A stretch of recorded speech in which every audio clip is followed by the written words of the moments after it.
Hey, how's it going, everybody? Charlie Wilson here, aka Sinister Charlie. Welcome back. Hi. Yeah, it's a little late when I'm recording this, so don't mind me if I'm a little wibbly wobbly and skibbly scoopily.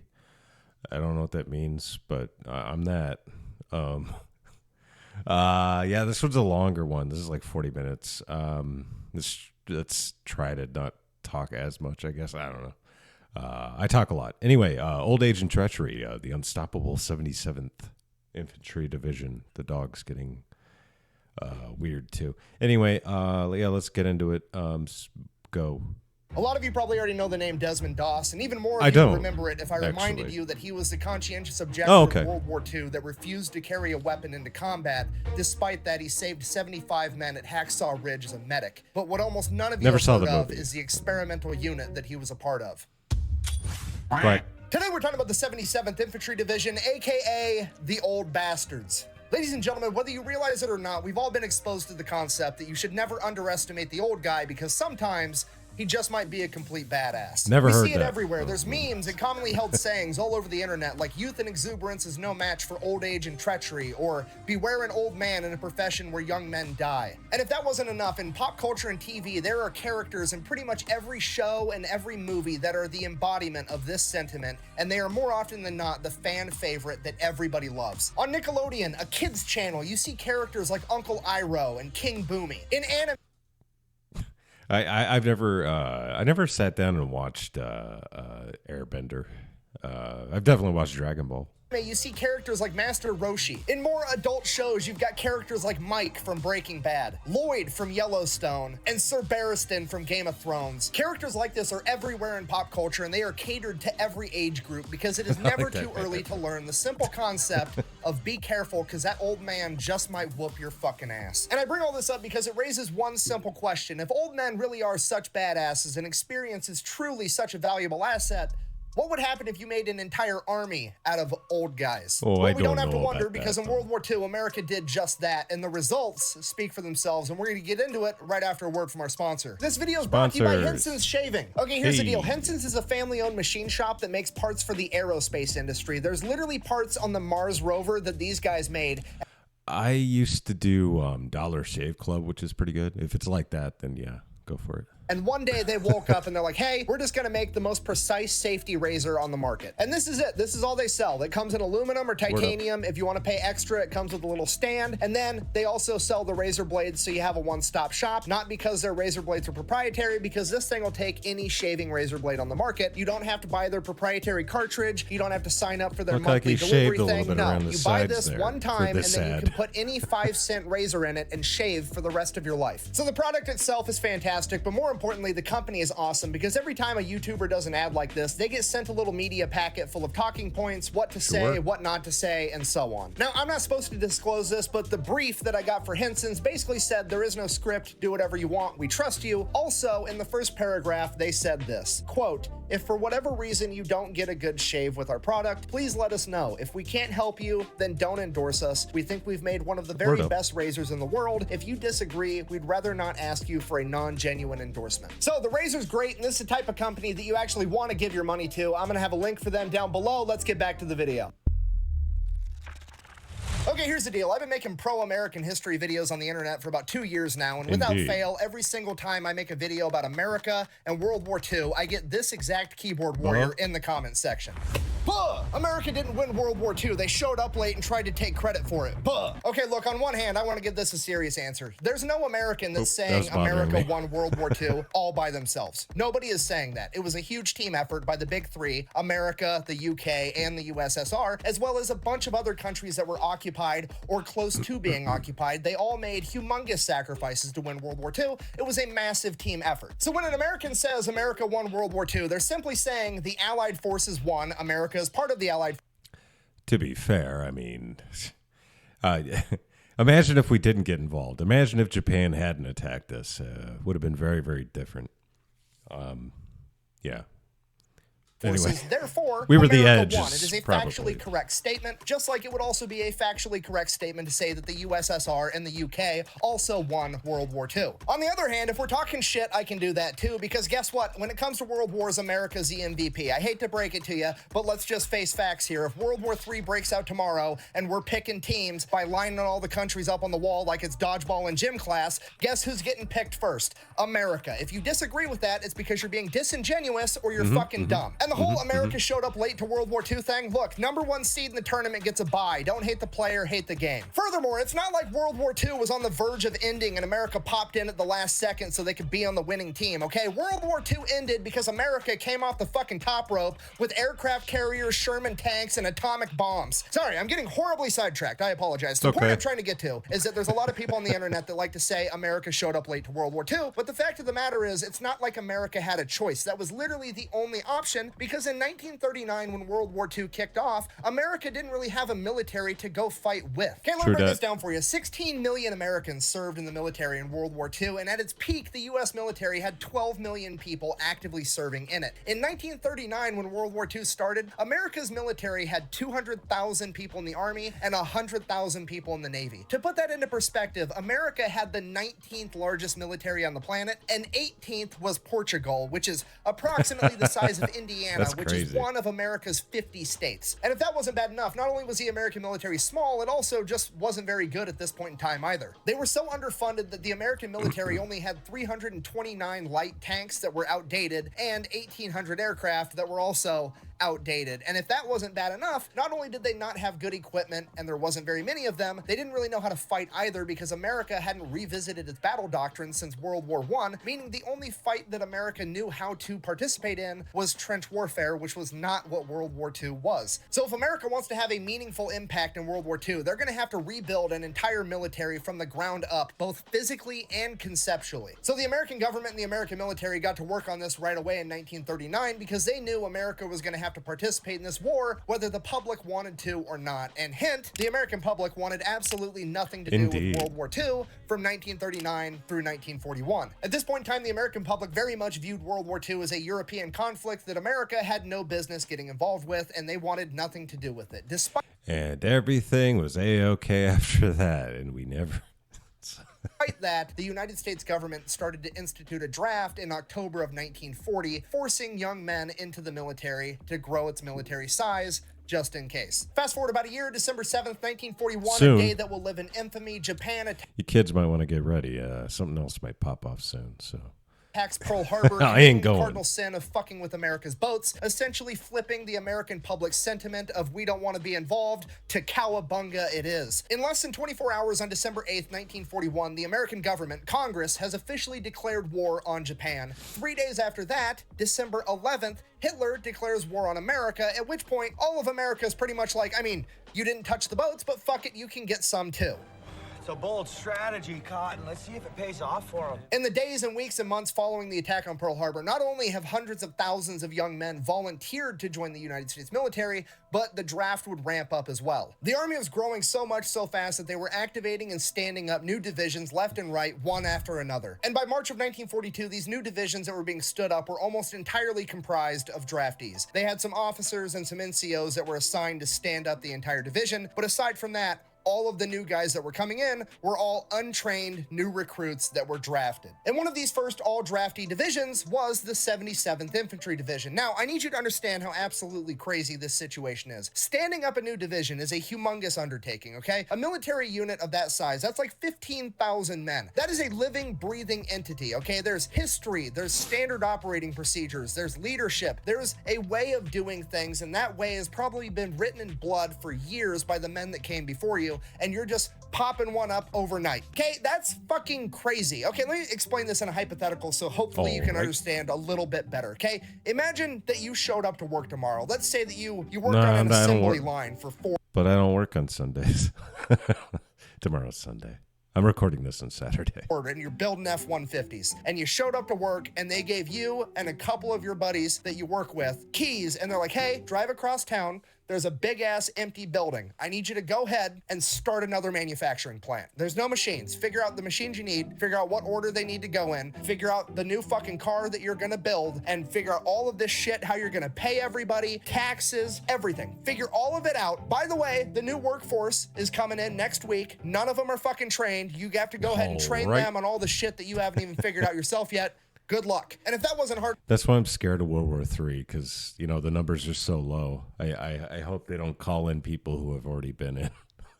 I don't want to do it. enough, the 77th Infantry Division was a guinea pig division. It was literally an experiment. You see, the high-ranking military and the government were concerned, and they didn't know what it was going to take to win World War II, and they didn't know if they had enough young men, 18, 19, 20, 21, 22, 23. What if all of those young men got taken out and we needed to rely on the older generation of men to go fight this war? They needed to know what these older men in their 30s and 40s and 50s would be capable of physically doing on the battlefield, and they needed to get that data now so they had it in the future should they need it. So when they comprised the 77th Infantry Division, they basically gave them all of the old guys. Okay, the average age of a draftee in 1942 was 23 years old. The average age of somebody in the 77th ID was 33 years old. And bear in mind, that's the average. The oldest new recruit I could find in the 77th Infantry Division was 53 years old, and he was a World War I veteran. And some of you are probably like, yeah, 53 is pretty old, but 33 isn't that old at all. Why are you making a big deal about this? Okay, look, as far as joining...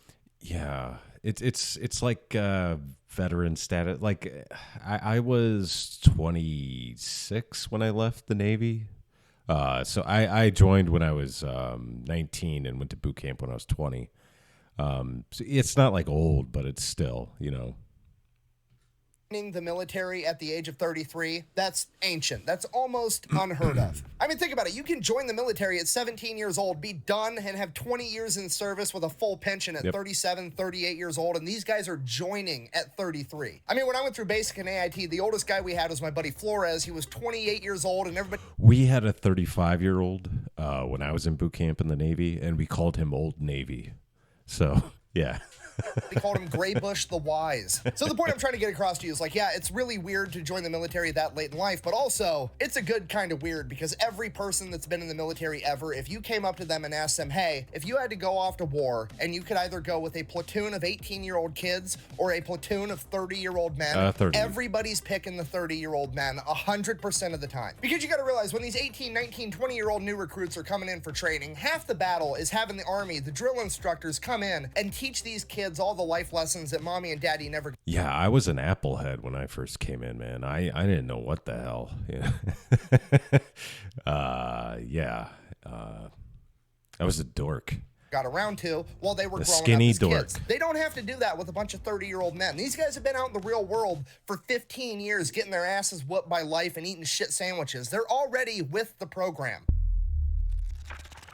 So the 77th ID shows up to Fort Jackson, South Carolina for basic training. That's 16 weeks and then another 12 weeks for their advanced training, which for most of them is just going to be infantry. And they absolutely crush it. They show up and there's very little like disciplinary or life lessons being handed out by the drill sergeants because, well, they're older than most of the drill sergeants. It's literally a bunch of middle-aged men showing up being like, okay, I'm here. Show me what I got to do to not die. And then whenever somebody was being an asshole, they would police themselves. Like one of the new recruits is being a dick. All the other new recruits would handle that issue internally before it even got to the drill sergeants because they wanted everybody squared away. So fast forward 2 months, they are on week 8 out of the 16 for basic training, and they are head and shoulders above all the other new training divisions. They are the best division they have. They are so good that when Winston Churchill came over from England halfway through their basic training, they were the unit that was selected to do a parade for Winston Churchill to show off how badass the American Army was going to be. And here's what Winston Churchill had to say about it. Quote, the faces of the men gave me the greatest and everlasting memory of the day. I have never been more impressed than I was with the bearing of the men whom I saw. The undemonstrative, therefore grim determination of the newly drafted bodies bodes ill kill for our enemies. So this experimental guinea pig unit of old guys is absolutely crushing it. They go on, they finish basic training. I don't have the exact stats, but it is documented that a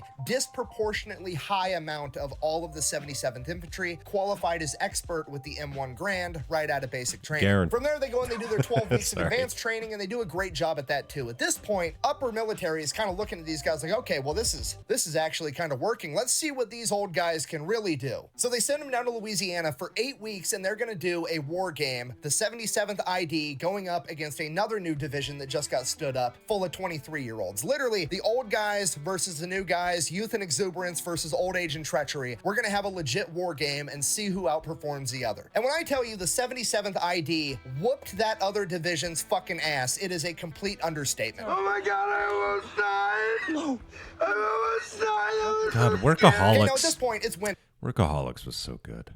In Louisiana. Sorry, it's going to be cold at night, especially considering they're not allowed to have tents and they're not allowed to have fires. They're just out there sleeping on the ground for 2 months doing this war game, going force against force. So naturally, the 77th ID wants to play the mental warfare game and ruin it right out of the gate for these young kids. So bearing in mind that it's winter and everybody's going to be cold at night, the 77th launches a bunch of very aggressive ambush attacks, basically pinning the other force between them and a river, and they just keep advancing closer and closer until the other division is forced to cross the river on foot, getting all of their shit completely soaked. Okay, and some of you are probably like, oh, they got a little bit wet. Who cares? Trust me, if you were living outside for 2 months and every possession that you owned to your name was on your back in a backpack and you weren't allowed to have a tent or fire to dry your clothes and all your shit just got soaked, you would care. Okay, there's nothing worse than walking around for 16 hours holding a gun with a heavy backpack on, and the only comfort you get at the end of the day is some dehydrated food and the opportunity to change out your wet socks for more wet socks. Okay, whether you believe me or not, I just need you to trust me. It's going to take a mental toll on some 18, 19, 20-year-old kids, believe me. And from there, it only gets like 1,000 times worse. I keep reiterating this, but you got to remember, these are middle-aged men, okay? These are dudes that are working construction jobs in the 1940s before OSHA was around, walking around on I-beams with no harnesses, eating lunch, and nobody gives a shit. You got dudes that were working in offices before they had an HR department, okay? These guys are bringing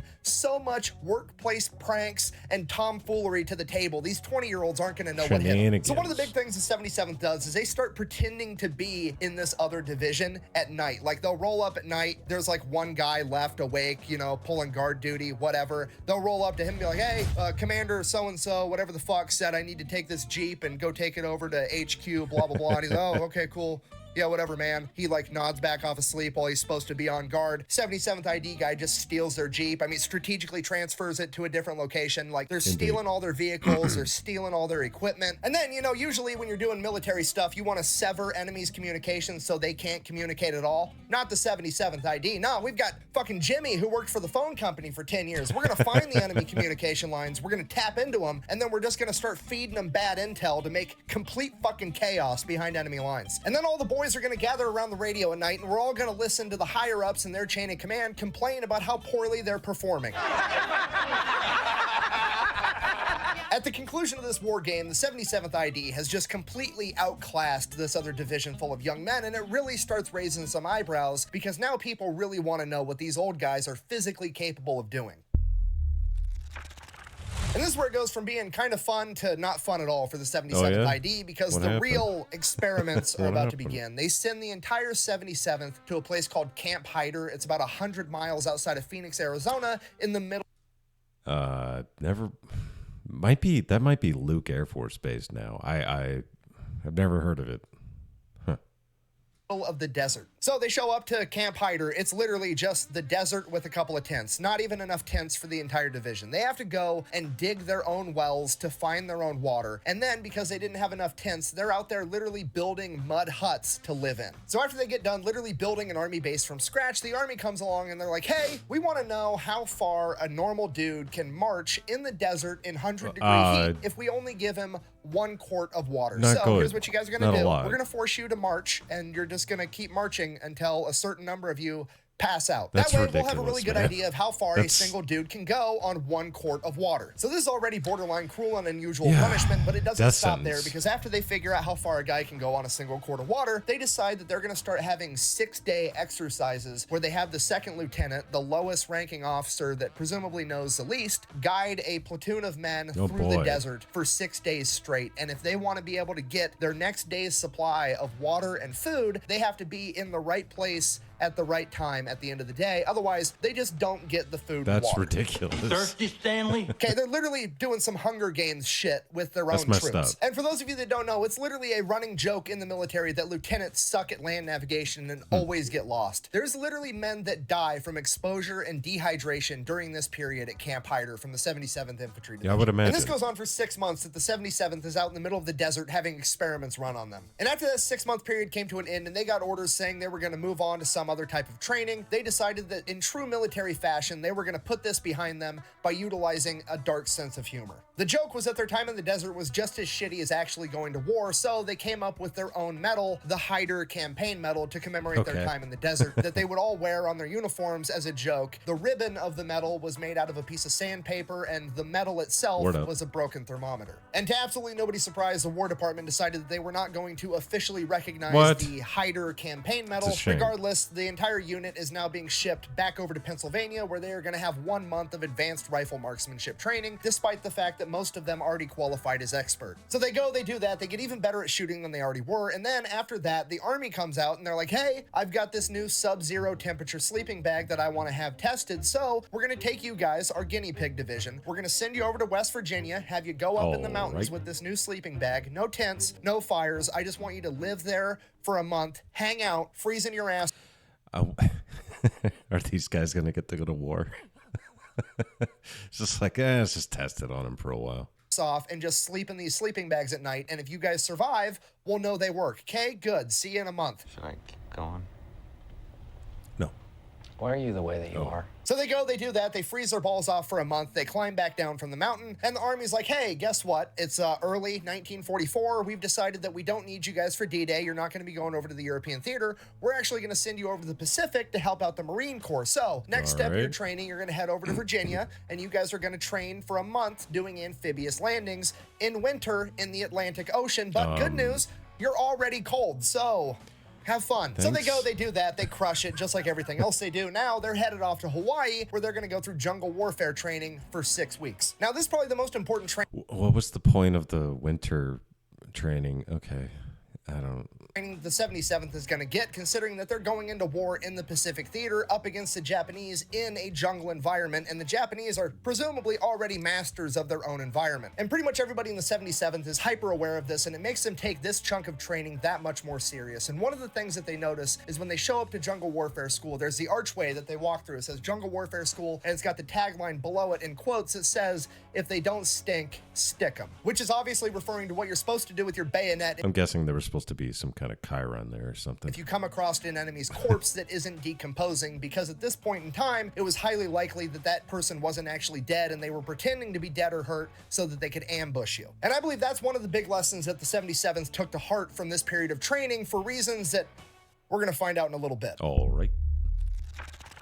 So they finish Jungle Warfare School, and that's it. They're going off to war in the Pacific Theater. After over 2 years of training in multiple different climates, in multiple different terrains, all over the United States, spanning over the course of 2 years, this unit that is now on average 35 years old is headed to war. So July 1944, they show up, and they're going to be helping the Marine Corps with the Mariana Islands campaign. This is a Marine Corps operation. They are running the show, and the man in charge is the Marine Corps General Holland Howling Mad Smith. And he has not been very impressed with the Army's performance so far, helping him with the first island in the Mariana Islands campaign, Saipan. During the Battle of Saipan, General Smith was so unimpressed with the 27th ID's performance that he actually had their general relieved of command and had a Marine Corps general placed in charge of an Army division. So General Smith is already not thinking very highly of the Army's capabilities, and when he finds out that he is being reinforced with the 77th ID, a guinea pig unit that is comprised mostly of middle-aged men, he's not very happy about it. So they're getting ready to invade Guam, and General Smith's plan is to not send in the 77th Infantry Division as a singular fighting unit. He's going to split them up and basically use them for reinforcements. Like, if this unit over there lost a platoon, he's just going to take a platoon from the 77th, give it to those guys over there, and he's basically going to disband and piecemeal out the entire division, is his plan. Okay. And that's exactly what happens. For the amphibious landing on Guam, they take some of the 77th ID platoons, they give them out to some of the Marine Corps units, some of the other Army divisions, and they send them into battle. A couple days later, General Smith, wondering how the old guys are doing, writes out to his commanders like, hey, how are these old guys performing? Can we use more of them? Old. What's the deal? And to General Smith's surprise, according to all of his leaders in the field, these old dudes can throw down. They're absolutely awesome. A Marine battalion commander even went so far as to say, and I quote, "There is no doubt in our minds that the 77th were good people to have alongside in a fight. As a result, we started referring to them as the 77th Marine Division." Okay, full stop. I need you guys to really appreciate what just got said here, Yeah, okay? The Marine Corps, cool. I love them, but they're not good at a whole lot. Really, if I were the commander-in-chief, I wouldn't call up the Marine Corps unless I wanted something dead, broken, or pregnant. That's really where they shine. That's their wheelhouse. You wanna know what the Marines aren't good at? Giving compliments to other people. They're not about it, okay? So for the Marine Corps to look over at the 77th ID guys, a bunch of middle-aged Army dudes killing people in battle, and go, "You're one of us." That's the best compliment the Marines know how to give, okay? It's a huge deal. This is the equivalent of the Jedi Council giving you a seat on the council and giving you the rank of Master. This is unprecedented. Allow this appointment to agree. The council does not. You are on this council. We grant you the rank of Master. What? Take a seat, Master Skywalker. What? So when General Howling Mad Smith reads this, he's like, damn, okay, well, if one of my battalion commanders thinks that these are Marines, I'm gonna treat them like Marines. I'm not piecing out the 77th Infantry Division one platoon at a time anymore. I'm gonna send in the entire division on the Marines' right flank. So pretty much immediately, the entire 77th Infantry Division is sent in, and they make an amphibious landing on the beach on the Marines' right flank. 15,000 middle-aged men from the East Coast rolling up in amphibious tractors, getting out with M1 Grands and Tommy guns, ready to fuck shit up. This is the metaphor. I always have to correct him every time. I know he's doing it on purpose, but it's just, equivalent of dad getting home from work. The Japanese just don't know it yet. And this amphibious landing and their movement up the beach and into battle was absolutely textbook. It was the epitome of slow is smooth and smooth is fast. It was the least chaotic amphibious landing anybody had ever seen. And as all this is going on, the Navy and some seagoing Marines are watching this amphibious landing take place, and a seagoing Marine famously says, "Would you look at those old bastards go," officially christening them with their new nickname, the Old Bastards. Now, the Battle of Guam rages on for about 2 more weeks until the island is secured on August 10th, 1944, and at the conclusion of this battle, it becomes clear to absolutely everyone, including General Howling Mad Smith, that his battalion commander was correct about the 77th Infantry Division. Because over the past 2 weeks of the Battle of Guam, the Old Bastards have racked up 2,741 confirmed Good kills job, old and guys. sustained only 248 in return. Okay, that is a ratio of 11-1 going up against an enemy that has home field advantage and the luxury of playing defense from fortified machine gun positions, which is absolutely insane. And with a performance like that, their new monikers of the Old Bastards and the 77th Marines are pretty much set in stone, with even General Holland Howling Mad Smith himself referring to them as such. Because of their incredible performance at Guam, they are then given some rest and relaxation in New Caledonia, so they hop in the boats and head there immediately. They get about halfway there, and then the big green weenie strikes. Change of plans, no more R&R. We're gonna turn the boats around and head straight over to the Philippines, because in Leyte, MacArthur has 4 divisions, and they are completely stalled out, and they need the Old Bastards' help. Now, the Japanese government has pretty much come out and said that they are gonna make the Battle of Leyte a decisive battle for this war, and for that reason, they are throwing all the resources and manpower they have to win this battle against America and not lose this island. And up until this point, they're doing a great job. And then the 77th showed up. They show up to Leyte Thanksgiving Day, That's a good shot. 1944, with the energy. dude, that is an awesome shot. Good job, cameraman.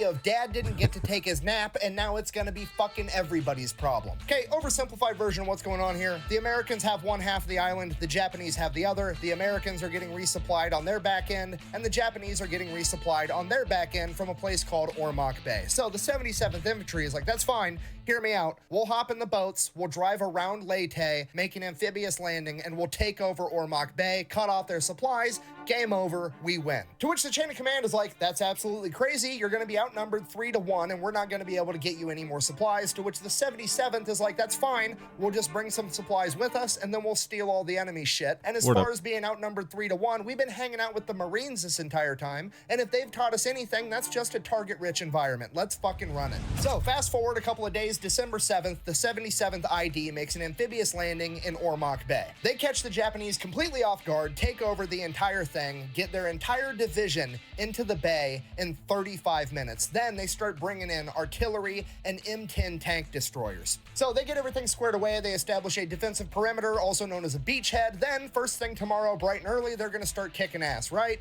Right, everything's great. Couple hours later, guess who shows up? A Japanese landing ship full of Japanese troops, not having gotten the memo that America runs Ormoc Bay now. So the old bastards, under the cover of night, aim all of the artillery and the M10 tank destroyer at this ship as it gets closer and closer, getting ready to offload its barges full of troops and more supplies. The ship gets as close as it's gonna get, it sends out its first barge, and the old bastards just wait patiently as the barge gets closer and closer. And as it gets within 50 feet of them, they open fire with the 50 caliber machine guns, pretty much sinking it immediately, as the man on top of the M10 tank destroyer yells out, "Get some flares in the air so I can hit these sons of bitches." As the flares get shot up, the enemy ship is illuminated as the artillery and the M10 open fire on it, sinking it in a matter of minutes. According to the 77th ID's unit historian, this is believed to be the only time in World War II history where an infantry unit has successfully sunk an enemy naval vessel. So they're already off to a great start, and what happens next is described by an observer from the War Department as a divisional epic. Over the course of the next 8 weeks, the 77th goes on an absolute rampage, taking over 3 cities, an airfield, and securing 43 miles of main supply chain roads, okay? It's not a big island. There's not that many roads. They've basically taken over all of them. And the entire time they're doing this, they are acquiring enemy supplies, everything from food to vehicles, and anything they don't use, they destroy. And they're not just out there stealing all the enemy shit. They're out there giving out death certificates like they're Oprah Winfrey giving out cars, because during this period, they are credited with 19,456 confirmed kills. In return, they suffered 543 Americans killed in action. That's a lot. I'm not trying to diminish that in any way, but it needs to be said that that is a 36-to-1 ratio, okay? 19,000 to 500 is an ass whooping and a half, and this would be studied at Fort Benning by the Advanced Officers Training Program for the next 40 years on how to conduct a clinical, textbook-level ass whooping. This 2-month-long rampage would bring an end to the Battle of Leyte, with America securing the island, and the 77th would immediately be shipped over to begin preparations for the Battle of Okinawa. Jeebus, and Okinawa. So they get to I was in Okinawa, and they'll take you on a trip to go see the Battle of Okinawa, and you'll see a bunch of like just holes in the ground. It's pretty crazy. staging area for the Battle of Okinawa, at which point they are informed that there is a small island chain known as the Karamaretto Islands. It is 15 miles off the coast of Okinawa, and the chain of command believes that they are going to be of strategic importance, and the 77th has to go clear them out. Now, the Karamaretto Islands is made up of 4 main islands, and the old bastards decide that they're going to take all 4 of them at once because apparently they're in a hurry. So that's what they do. They launch an amphibious landing on all 4 islands at the exact same time. Some of the islands they take over with 0 resistance whatsoever, and the other islands they face very, very little resistance. And for a second, it was so easy that they were kind of thinking maybe they just wasted a bunch of time and resources capturing these islands anyways, but upon further investigation, what they found was a fleet of 360 hastily made boats that were filled to the brim with explosives that the Japanese were going to use in a kamikaze-style attack, but instead of planes, they were going to be driving explosive boats directly into American ships during the main invasion of Okinawa. So being able to prevent the enemy from using these weapons during the invasion of Okinawa made this entire mission completely worth it.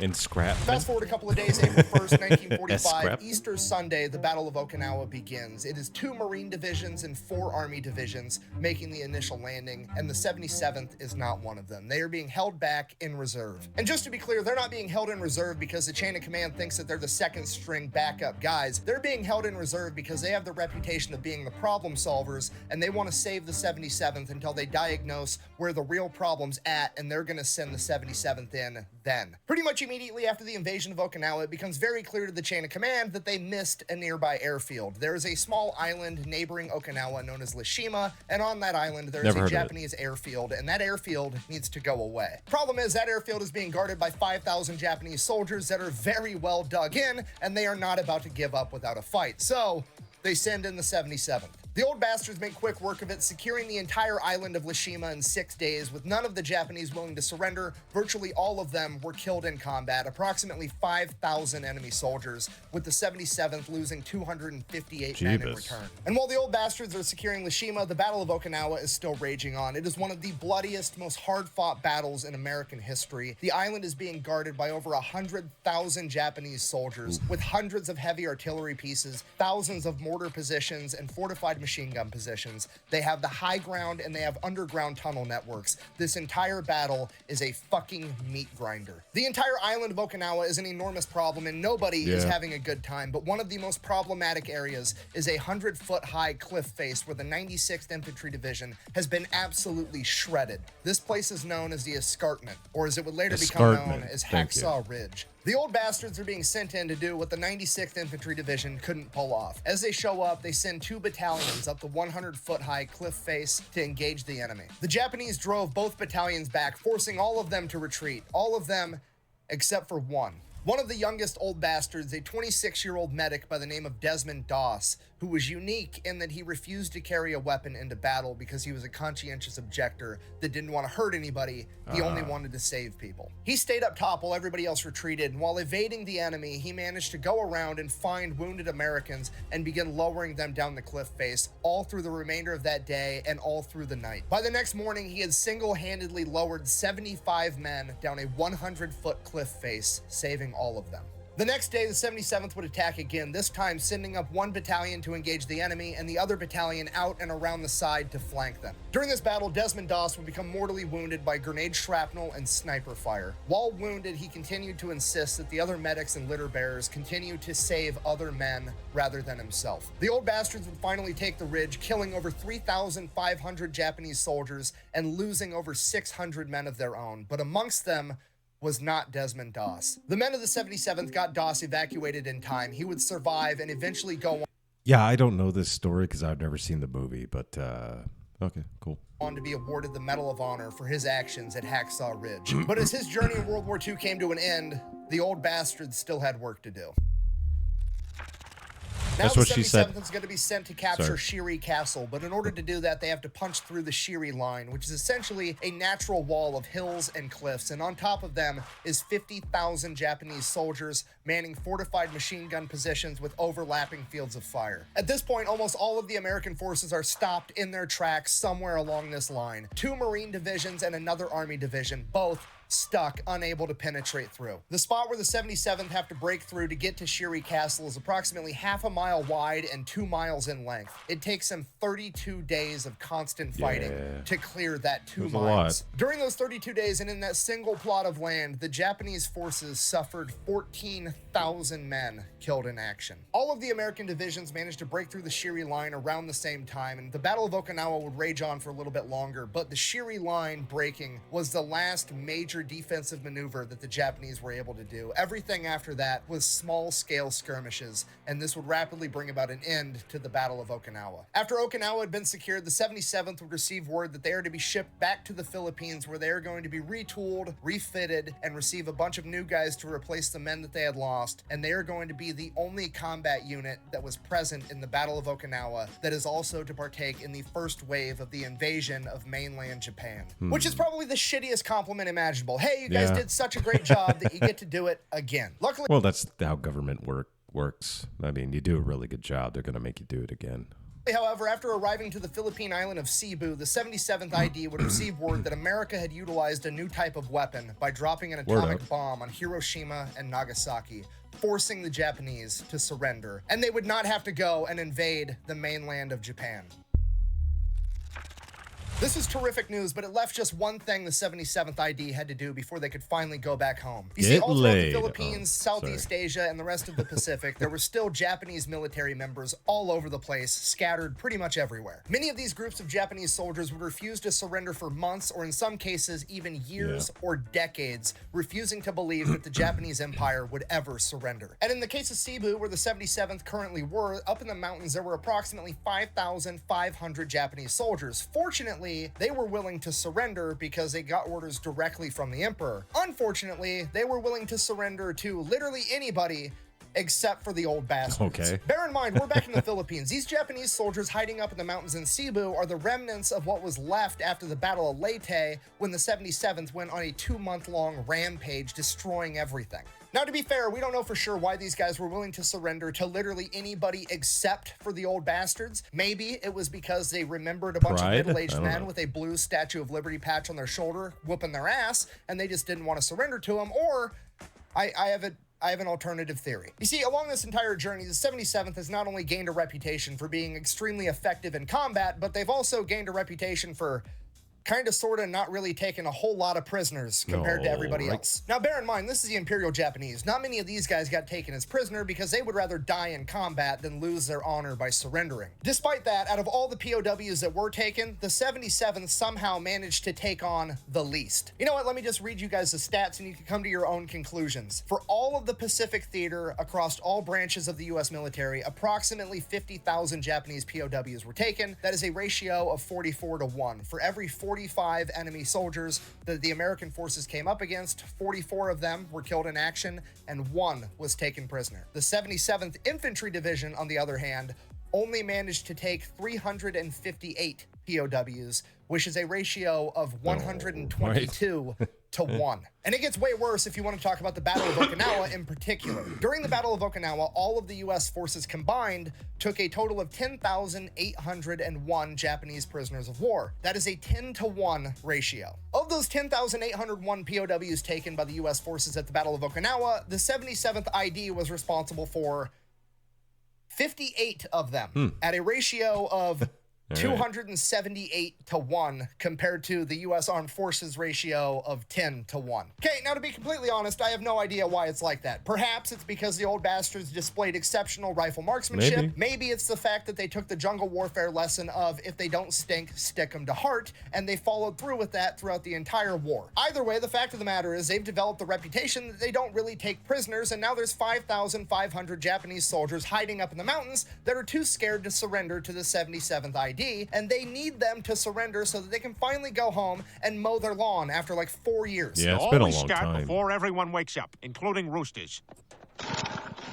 What the? Hey, shut up! You shut up! So the leadership of the 77th sends it up the chain of command. Hey, you're going to have to get some other unit out here to accept this surrender because they're willing to surrender to anybody except for us. To which the big army is like, just fucking figure it out. No, I'm not sending another group of guys out there. Get them to surrender one way or the other. Make it happen. Chop, chop. Hurry up. Now, the obvious answer is to just practice classic American diplomacy where you show up with a gun and a sandwich and ask them which one they would prefer and let them know that both is an option. The old bastards, on the other hand, have an even better idea. They are going to close this saga out the same way they opened it up, by pulling some schoolyard bullshit and tomfoolery. So here's what they come up with. Like a lot of the new reinforcements that they were getting weren't old guys anymore. It was just whoever the army had. So it was 18, 19, 20-year-old kids. So they took them, had them take the blue Statue of Liberty 77th ID patches off their uniform, and they're going to send them up the mountain, have the Japanese surrender to them, separate them from their guns right there, and march them down the mountain. So that's exactly what happens. They start marching the Japanese down the mountain. Japanese are happy because they've gotten to surrender to literally anybody except the old guys with the blue Statue of Liberty patch on their shoulder. And then they get to the bottom of the mountain where there's a bunch of old guys with the Statue of Liberty patch on their shoulder. So the Japanese promptly shit their pants thinking that they're all about to die, at which point the 77th is like, look, calm down. We don't care. We're not going to hurt you. I just need you guys to get on the boats so we can ship you off to wherever the army wants you so that we can then get on our boats and we can go home because we're sick of this shit. And that's what happens. That's it. The 77th goes back home, the unit gets deactivated, and everybody lives happily ever after. So in conclusion, that is the story of the 77th Infantry Division, aka the Old Bastards. A bunch of middle-aged men originally seen as nothing more than a bunch of guinea pigs whose only meaningful contribution to the war effort could be to collect data points and run experiments on, that would somehow go on to become one of the most effective fighting forces the world had ever seen. They saw combat in the Pacific Theater for 11 months, and during that time, they would lose 2,100 men. But for every old bastard that fell on the battlefield, he would take with him 22 enemies. The 77th was credited with 43,651 confirmed kills during this time period. They were the busiest Army division in the Pacific Theater, and they were the only Army division that was declared to be Marines by the Marine Corps. For this, the members of the 77th were awarded 6 Medals of Honor, 19 Distinguished Service Crosses, 2 Distinguished Service Medals, 335 Silver Stars, 22 Legions of Merit, 25 Soldier Medals, 4,433 Bronze Stars, and 16 Distinguished Unit Citations. That's a lot. Thank you for watching. Best way to support the channel is go buy some merch over at thefatelectrician.com. Gotcha, doggy. Quack bang. Out. Found about the devil, the old guys. They're pretty old. Seriously, this is one of the best stories and one of the funnest things that I've ever got to research. That being said, for some reason, once I found out that pretty much all these guys were from the East Coast, the only thing I could picture in my head was that all 15,000 of these dudes were rich high. You know, angry cops here from YouTube. It's one of the most terrifying thoughts I've ever had in my entire life. Just 15,000 angry drill sergeants storming up the beach. A bunch of old guys probably killed a lot of people, and it's probably gonna happen again soon. I can't sing. I don't know what's going on. Beep, blap, blue. All right. Did very bad with the singing this time around. But there you go. There's the bastards.